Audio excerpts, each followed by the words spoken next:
जीवन का अधिकार एक मौलिक मानव अधिकार है जिस पर सभी लोगों का हक है। ये अधिकार गर्भधारण के क्षण से लेकर प्राकृतिक मृत्यु तक हर व्यक्ति के जीवन की रक्षा करता है। प्रत्येक व्यक्ति का अपना मूल्य होता है। सभी के साथ सम्मान के साथ व्यवहार किया जाना चाहिए। किसी की भी जान लेना हमारे अधिकार क्षेत्र में नहीं आता है और यही बताती है हमारी आज की कहानी। हद हो गई माँ, इस उम्र में यही कारनामा करना बाकी रह गया था। शर्म नाम की तो कोई चीज ही नहीं बची। अब मैं अपना चेहरा बाहर कैसे दिखाऊंगा? हमारे रिश्तेदार क्या कहेंगे? मेरे ऑफिस के दोस्त क्या सोचेंगे? एक ही पल में आपने हमारी इज्जत का कचरा कर दिया। दिल में नफरत और चेहरे पर गुस्सा लिए शुभम जोर जोर से चिल्ला रहा था। आखिर माजरा क्या है? आखिर ऐसा क्या हो गया था जो शुभम इतना भड़क रहा था? दरअसल अनीता जी और कमलकांत जी, जो कि शुभम के माता पिता हैं, उनका एक और बच्चा इस दुनिया में आने वाला है और इस बात का पता लगते ही शुभम का गुस्सा 7वें आसमान पर है और उसके मुंह में जो आ रहा है बकी जा रहा है। शुभम और अपूर्वा की शादी को अभी 2 ही महीने हुए थे। जब शुभम ने अपनी पत्नी अपूर्वा को ये खबर दी तो क्रोध के कारण शुभम का शरीर कांप रहा था, लेकिन अपूर्वा की समझ में ये नहीं आ रहा था कि इसमें नाराज होने वाली क्या बात है। पर अपने पति के गुस्से के सामने वो कुछ न बोल सकी। अपूर्वा चुपचाप शुभम की बातें सुनती जा रही थी, परंतु उसके मन में एक प्रश्न चल रहा था कि इस सब से समाज में उनकी इज्जत क्यों खत्म हो जाएगी। अपूर्वा का पति शुभम अभी मात्र 24 वर्ष का है। शुभम से छोटी है अपूर्वा की ननद नेहा। अपूर्वा के सास ससुर की शादी बहुत ही कम उम्र में हो गई थी और उसकी सास की उम्र भी ज्यादा नहीं थी। अपूर्वा अब तक ये समझने में असमर्थ थी कि उसका पति किस बात को लेकर इतना नाराज है। अपनी सास के साथ उसे पूरी सहानुभूति थी। वो उनसे पूछना चाहती थी कि उनका क्या खाने का दिल है, क्योंकि जब से वो इस घर में ब्याह कर आई थी उसकी सासू माँ ने उसे बिल्कुल अपनी बेटी की तरह रखा था। वो उसकी पसंद और नापसंद का पूरा ख्याल रखती थी। अपूर्वा भी अपनी सासू माँ को बहुत पसंद करती थी, परंतु आज अपने पति के मुंह से ऐसी बातें सुनना उसे बिल्कुल अच्छा नहीं लग रहा था। शाम को अपूर्वा के ससुर कमलकांत जी ने जब उन सभी को इस बारे में बात करने के लिए हॉल में बुलाया तो कोई भी उनकी बात सुनने के लिए अपने कमरे से बाहर नहीं आया। कमलकांत जी सरकारी स्कूल में प्रधान अध्यापक के पद पर कार्यरत हैं। अक्सर तो ऐसा हुआ करता था कि जब भी कमलकांत जी अपने बच्चों को बुलाते थे तो सभी उनके डर के कारण जल्दबाजी में तुरंत उनके सामने पहुंच जाते थे, क्योंकि कमलकांत जी थोड़ा डांट डपट कर बात करते हैं। हालांकि वो दिल के बेहद नर्म हैं। वे एक बेहद प्रभावशाली व्यक्तित्व वाले व्यक्ति हैं। अपूर्वा के आने के बाद उनका उसके साथ इतना लगाव हो गया था कि अब तो उन्हें सुबह की चाय भी उसके बिना अच्छी नहीं लगती थी। वे उसे हमेशा बेटी कहकर बुलाते हैं। आज जब कमलकांत जी के बुलाने पर शुभम और नेहा दोनों में से कोई नहीं आया तो अपूर्वा खुद को ही दोषी महसूस कर रही थी कि पिता और माँ बात करने के लिए बैठे हैं, लेकिन उनके बच्चे इतनी बार बुलाने के बावजूद उनकी बात तक सुनने नहीं आ रहे। आम दिनों में तो अपूर्वा अपनी सासू माँ और ननद नेहा के साथ मिलकर नाश्ता बनाया करती थी और शाम का खाना शुभम के ऑफिस से लौटने के बाद सभी लोग हॉल में बैठकर खाते और बातें करते। लेकिन आज सब कुछ बेकाबू था। स्थिति को संभालने के उद्देश्य से जब अपूर्वा अपने पति के पास गई और कहने लगी, सुनिए, पिताजी ने आपको बुलाया था, क्या आप भूल गए हैं? अपूर्वा की बात सुनकर शुभम का चेहरा गुस्से से लाल हो गया और वो तमतमाते हुए बोला, मुझे किसी से कोई बात नहीं करनी है और तुम मेरी पत्नी हो। जो मैं कहूंगा तुम वही करोगी। तुम्हें अपना ज्यादा दिमाग चलाने की जरूरत नहीं है। अपूर्वा हैरान थी कि यदि वो शुभम की पत्नी है तो क्या वो आखिर सास ससुर की तरफ से क्यों नहीं बोल सकती, परंतु नई थी इसलिए चुपचाप बैठ गई। तभी दरवाजे पर दस्तक हुई और अपूर्वा के ससुर कमलकांत जी की आवाज आई, बेटा शुभम। परंतु शुभम ने कोई जवाब नहीं दिया। वो फोन पर व्यस्त था। अपूर्वा ने दरवाजा खोला और उन्हें अंदर आने को कहा तो कमलकांत जी बोले, नहीं बेटी, अभी नहीं। मैं और तुम्हारी माँ तुम लोगों से कुछ बात करना चाहते हैं। हॉल में आ जाओ। ऐसा कहकर वो चले गए।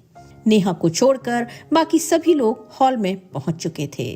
अपूर्वा ने उसे कई बार बुलाने की कोशिश की, किंतु उसने दरवाजा नहीं खोला और केवल इतना ही कहा, प्लीज मुझे परेशान मत करो, मैं अकेले रहना चाहती हूँ।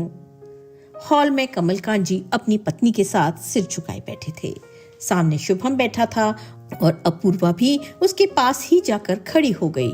सासू माँ का चेहरा देखा तो उसे बहुत तकलीफ हुई।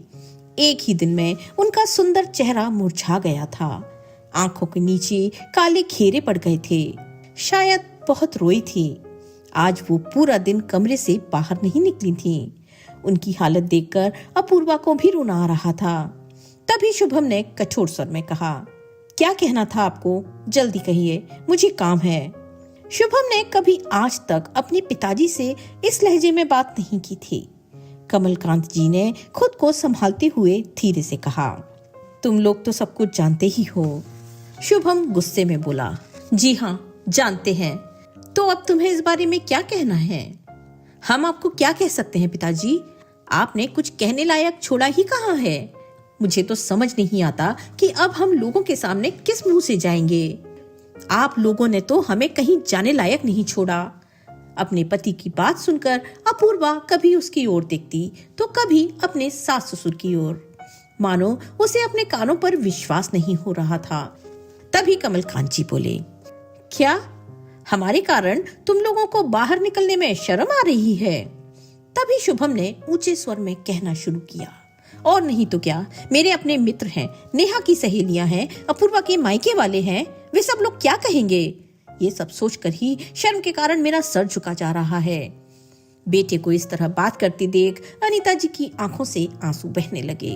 अपूर्वा ने झट से उन्हें अपने गले लगा लिया। उसे बहुत तकलीफ हो रही थी, परंतु शुभम बोलता गया, ये सब कारनामे करने के बाद अब आप लोग हॉल में हम सभी को बुलाकर सभा बिठा रहे हैं। लेकिन पिताजी, मैं केवल इतना ही कहना चाहता हूँ कि अब मेरा आप लोगों से कोई लेना देना नहीं है। अब मैं केवल अपने तरीके से जीऊंगा और आप अपने तरीके से। नेहा क्या करेगी वो खुद जाने। कमलकांत जी की आंखें क्रोध से लाल हो गईं और उधर अनीता जी की आंखों से आंसू रुकने का नाम ही नहीं ले रहे थे। तभी कमलकांत जी बोले, मतलब ये कि तुम घर की रसोई बांटना चाहते हो? शुभम सोफे से उठ खड़ा हुआ और बोला, मुझे इन औरतों वाली बातों में कोई दिलचस्पी नहीं है, परंतु मैं आपके साथ अब कोई रिश्ता नहीं रखना चाहता, ना ही आपके साथ रहना चाहता हूँ।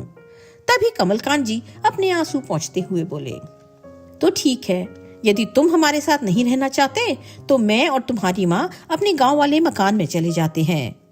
इतना एहसान करने की कोई जरूरत नहीं है, पहले ही आप बहुत जग हंसाई करा चुके हैं। ये कहकर शुभम अपने कमरे में वापस चला गया। इधर हॉल में बैठे दोनों माता पिता अपने बच्चों का व्यवहार देखते हुए अपराध बोध से ग्रस्त होते रहे।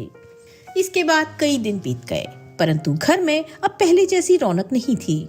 शुभम और नेहा दोनों भाई बहन अपने माता पिता से बात नहीं करते थे, केवल अपने कमरे तक ही सीमित रहते थे।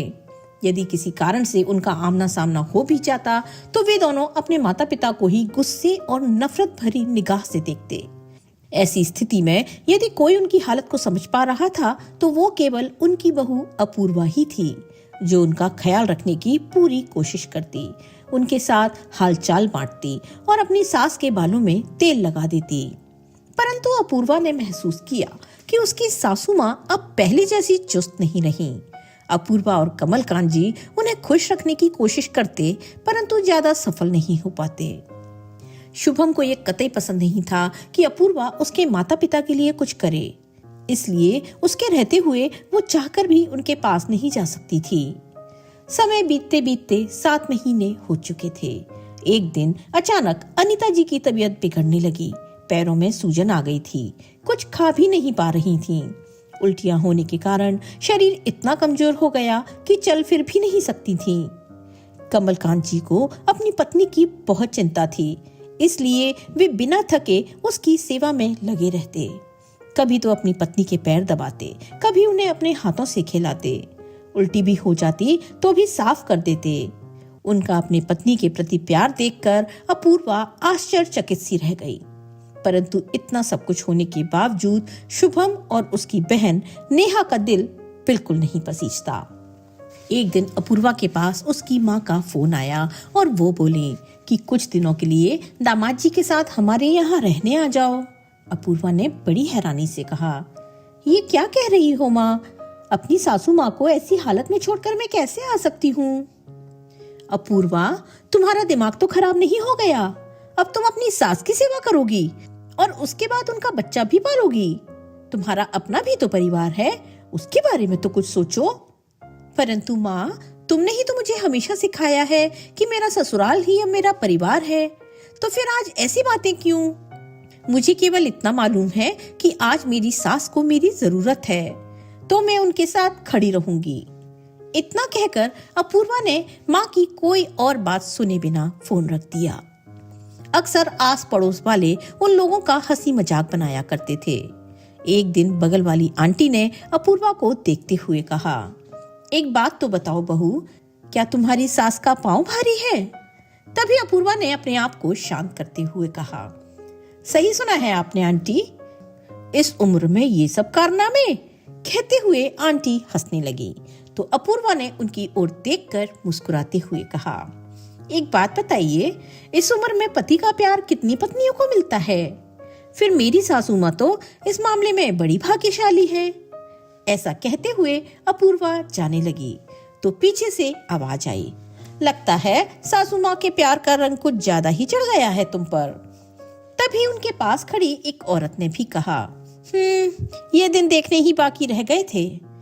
अपूर्वा को उनकी बातें सुनकर गुस्सा चढ़ा, परंतु किसी की भी बात का जवाब न देते हुए उसने घर लौटना ही बेहतर समझा। आज बहुत तेज बरसात हो रही थी तो अपूर्वा ने सोचा कि इस बरसात में गर्मा गर्म छोले पूरी सबको अच्छे लगेंगे। खास तौर पर उसकी सासू माँ और उसके पति शुभम के तो वो फेवरेट थे। आज अपूर्वा ठान चुकी थी कि वो परिवार के सभी सदस्यों को एक साथ खाने की मेज पर बिठाकर खाना परोसेगी। आज शुभम और नेहा को भी किसी भी तरह मनाकर उन्हें उनके माता पिता के साथ बिठाएगी। अभी ये सब सोचकर थोड़ी सी मुस्कुराहट उसके चेहरे पर आई ही थी कि अचानक कमलकांत जी रसोई घर में आए और बोले, बेटी हमारे कमरे में तो आना, लगता है तुम्हारी माँ की तबीयत ठीक नहीं है। माँ को क्या हुआ पिताजी? कहते हुए अपूर्वा उनके कमरे की ओर दौड़ी। देखा तो उसकी सासू माँ बिस्तर पर पड़ी हुई दर्द से कराह रही थी और जोर जोर से भगवान का नाम लेती जा रही थी। वो पसीने से भीग चुकी थी। डर के मारे अपूर्वा के हाथ पैर कांपने लगे। उसे समझ नहीं आ रहा था कि क्या करे, क्योंकि इस मामले में उसे कोई अनुभव नहीं था। वो भागकर सासू माँ के पास गई, उनका हाथ पकड़ा और बोली, क्या बहुत तकलीफ हो रही है माँ? हम आपको कुछ नहीं होने देंगे, हम अभी आपको हॉस्पिटल लेकर जाते हैं, आप बस भगवान को याद करो। बेटा अभी के अभी शुभम को फोन करो, वो ऑफिस की गाड़ी से जल्दी आ जाएगा। कमलकांत जी ने अपूर्वा से कहा तो अपूर्वा ने तुरंत मोबाइल उठाकर शुभम को फोन लगाया। बेल जाती रही परंतु शुभम ने फोन नहीं उठाया। न जाने कितनी बार उसने फोन लगाया लेकिन दूसरी ओर से कोई जवाब नहीं मिल रहा था। घबराकर अपूर्वा ने नेहा के कमरे का दरवाजा खटखटाया। नेहा जल्दी आओ, माँ की हालत बिगड़ गई है। ये सुनकर नेहा बहुत डर गई और पूछा, क्या हुआ भाभी? परंतु अपूर्वा हड़बड़ाहट में कुछ बोल ही नहीं पा रही थी। बस इतना ही कह पाई, माँ की तबीयत खराब है, तुम्हारे भैया को फोन किया तो उठा नहीं रहे। ये सुनते ही नेहा अपनी माँ के कमरे की ओर दौड़ी। देखा तो पिताजी उनके पैरों के तलवे की मालिश कर रहे थे। अपूर्वा को देखते ही वो बोले, शुभम ने क्या कहा बिटिया, क्या वो आ रहा है? नहीं पिताजी, वो फोन नहीं उठा रहे। तभी कमलकांत जी बिना कुछ कहे जल्दी से अपना कुर्ता पहनकर बाहर निकल गए। कहाँ जा रहे हैं पिताजी? अपूर्वा ने पूछा तो वो बोले, ऑटो रिक्शा ढूंढने जाता हूँ, तुम यही अपनी माँ का ख्याल रखो। लेकिन पिताजी बाहर तो तेज बारिश है। पर बिटिया मेरे पास कोई और चारा भी तो नहीं है। ऐसा कहते हुए उन्होंने अपनी भीगी आंखें पोंछी और तेजी से बाहर निकल गए। इधर अपूर्वा और नेहा माँ का ख्याल रखने लगे।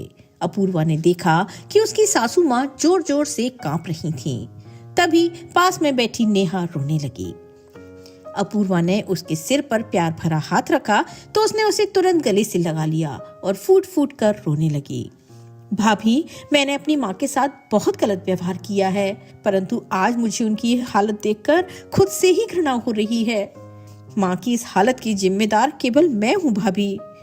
क्या वो हमें माफ कर देंगी? बताओ ना भाभी, वो पहले की तरह स्वस्थ तो हो जाएंगी ना? तभी अपूर्वा बोली, भगवान सब ठीक करेंगे, तुम केवल उनसे प्रार्थना करो कि वो माँ को जल्दी स्वस्थ कर दें। उसी समय अनीता जी ने नेहा को अपने पास बुलाया। नेहा एक छोटे बच्चे की तरह उनके पास अपना सिर रखकर रोने लगी। अनीता जी ने इस हालत में भी उसके सिर पर हाथ रखकर थपथपाया।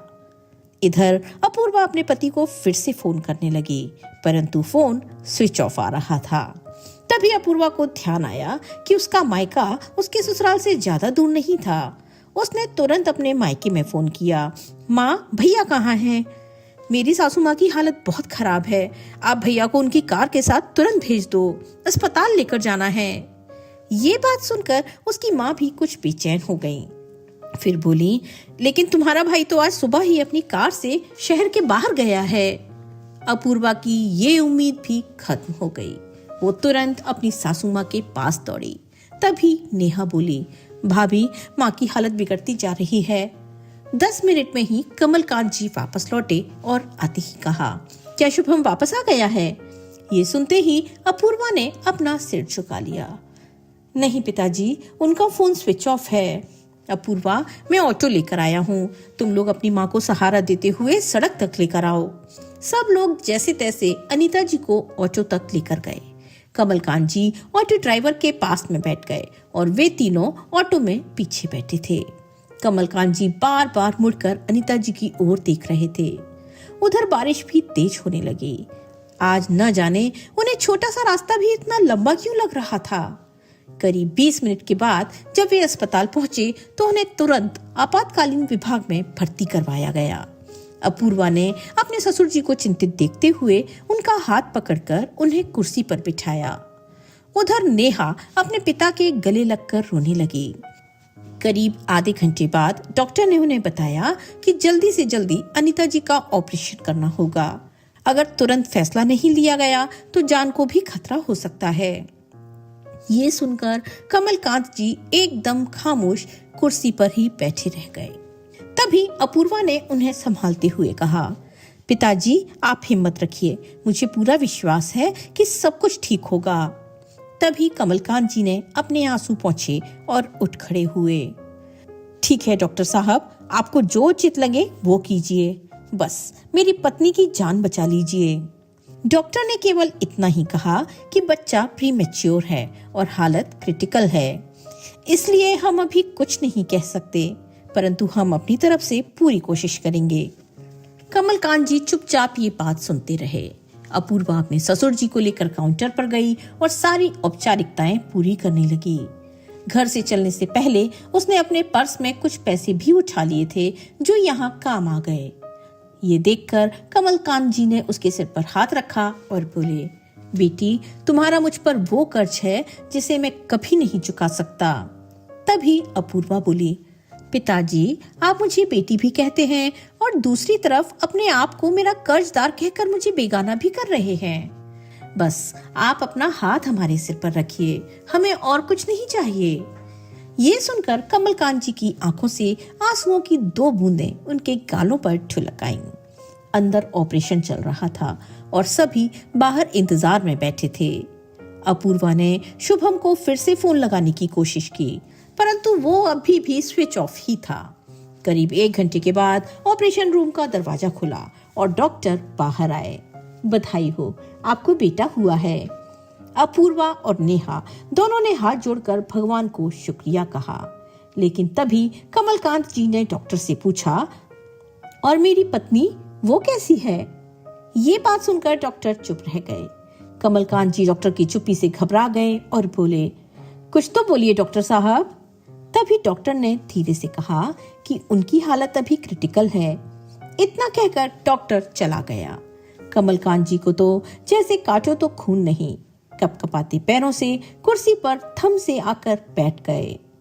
कुछ देर बाद नवजात बच्चे के रोने की आवाज सुनकर अपूर्वा उठ खड़ी हुई। नर्स बच्चे को लेकर ऑपरेशन रूम से बाहर आई। अपूर्वा ने तुरंत उसे अपनी गोद में ले लिया और पल भर में ही बच्चा चुप हो गया। छोटे नन्हे हाथों से उसने अपूर्वा के दुपट्टे को कस के पकड़ लिया। अपूर्वा उसे देखकर मुस्कुराने लगी और नेहा से बोली, क्या तुम इसे गोद में नहीं लोगी? तभी नेहा ने कहा, पहले पापा को दिखाओ भाभी।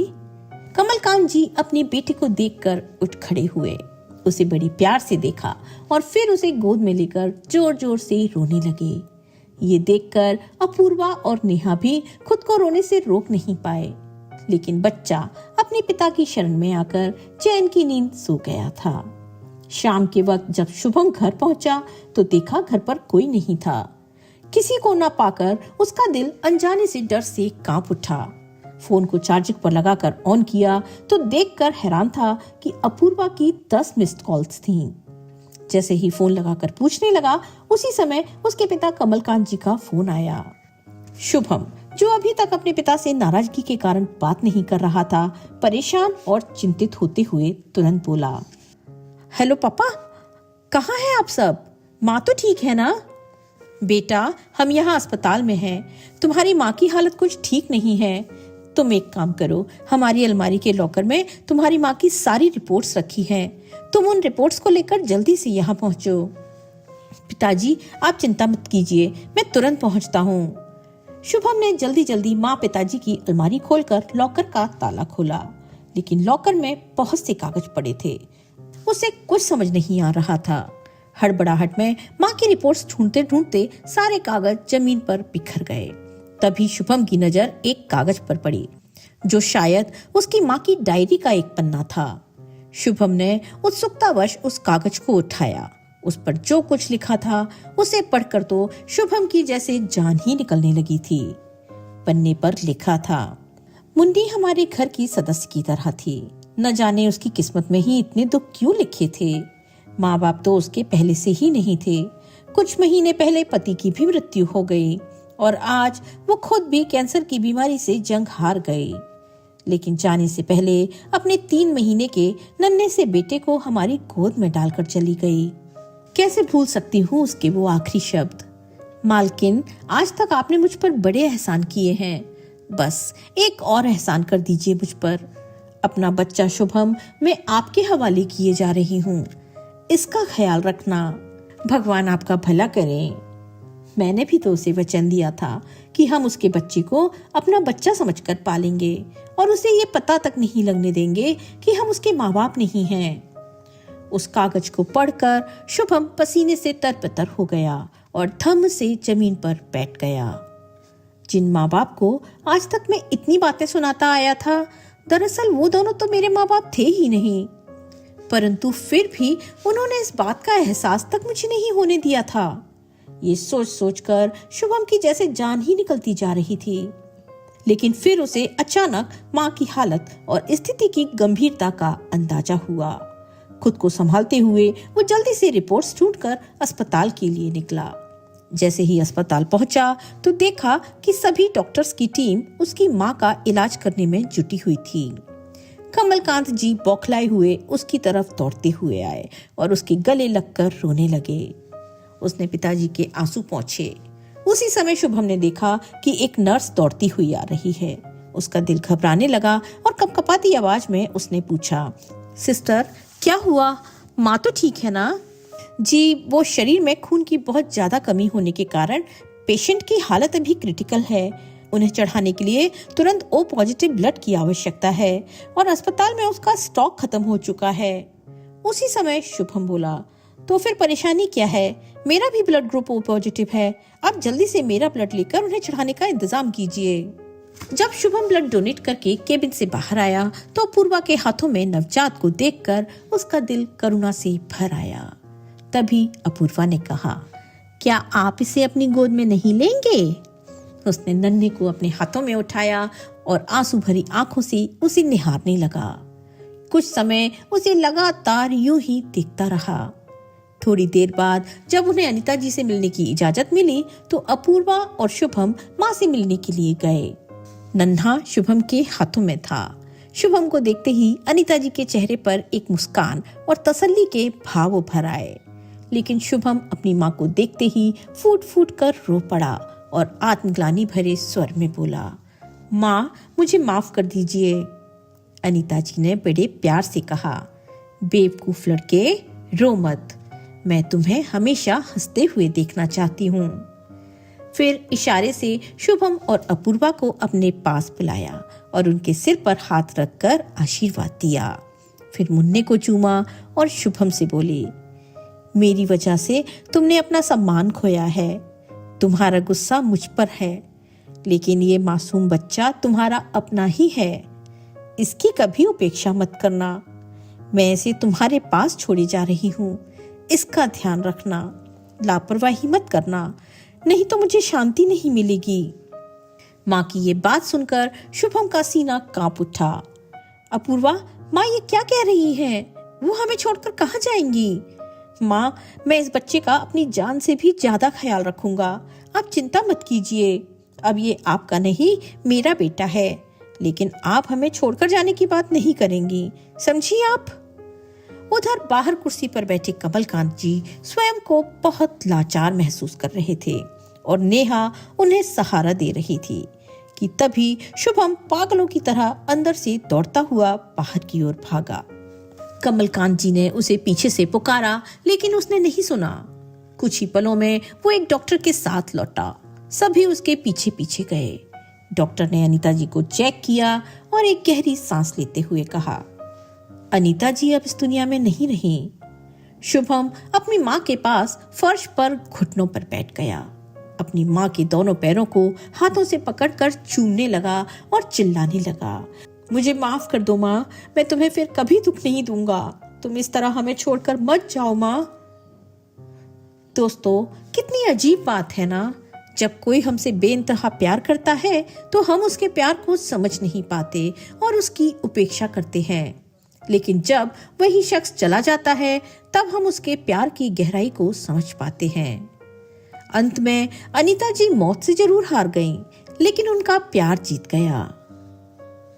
दोस्तों, आपको आज की ये कहानी कैसी लगी, लाइक और कमेंट करके जरूर बताएं और चैनल को सब्सक्राइब करना बिल्कुल ना भूलें।